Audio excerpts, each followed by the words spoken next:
impression did Van Pelt put on you yesterday? Well, you know what? He seems that he is very self-assured. He's very in control of the situation. He's developing really good relationships with the players. They seem to like him. Baker Mayfield seems to be buying into the program a lot. Alex Van Pelt seems to have reached Baker Mayfield. He seems to be listening.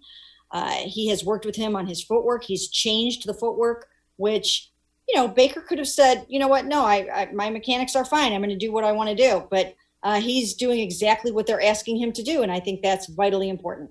I was surprised to hear Van Pelt talk about Baker Mayfield coming into the other rooms, the running backs and the wide receivers and all that stuff. I guess I'm naive. I just assumed that was part of what quarterbacks do during the week.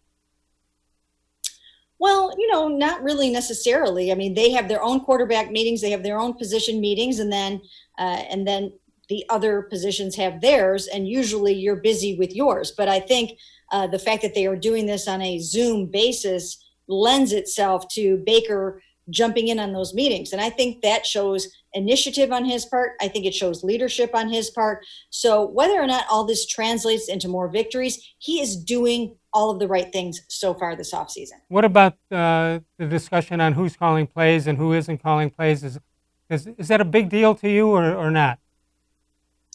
I actually kind of think it is a big deal because once you get past those scripted 15 plays or whatever it is, you really have to be able to call a good game. You have to know what you're doing, and that's where Freddie ran into trouble last year. Once they went off script, he really struggled to call a cohesive, strong game, and things just went awry. And so I think that Alex Van Pelt needs to show that he can do that.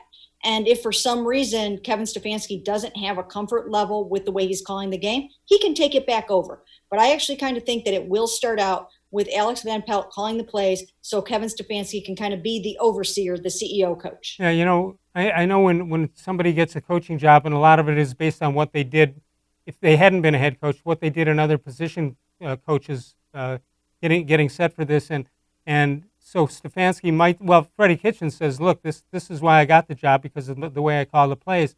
But the reality is, there's so much going on at the sideline. You don't even know what you're expected to see and do until the first game comes up, and hopefully Stefanski doesn't think it's that important, and he's got enough job security, which I think he does have. And you know what? If he's better at it than Alex Van Pelt, then he should do it. By all means, he should call those plays. And they will be running an offense that Kevin Stefanski is more familiar with than Alex Van Pelt. So it's more second nature to Kevin Stefanski because it's the Gary Kubiak system that they ran in Minnesota last year. So if he's better at it, then he should do it. But I really think that he wants to be able to get the big picture. And I think he wants to have, a hand in all three phases of the game. And he And should. therefore, I think he wants to see if Alex can handle the chore and that he doesn't have to do it. 216